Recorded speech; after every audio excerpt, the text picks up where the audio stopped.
ভাবি কই আমার এক গ্লাস পানি দেন তো, গলাটা শুকায় গেছে, আমাদের ফ্রিজটাও নষ্ট। এই আপনি জানেন না আমি পর্দা করি? আস্তাগফিরুল্লাহ না বলে ঘরে আসেন, লজ্জা করে না?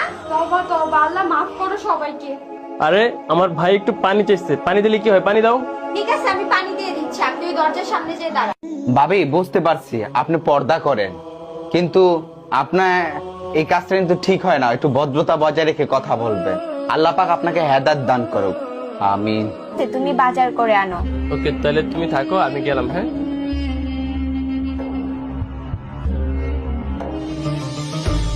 সোনা বন্ধু তুই আমারে মুক্তা দাও দে কাইটালা, পিরিতের খাতা দিয়া যাইতে ধইরা মাইরালা। আবার। সোনা বন্ধু তুই আমারে ভাই ভালোই হয়েছে আপনাকে পেয়েছি। আপনি কি জানেন আপনার বউ পর্দার আড়ালে কতটা নষ্টামি করে? কি বললি তুই? অত্র এলাকায় আমার বউয়ের মতো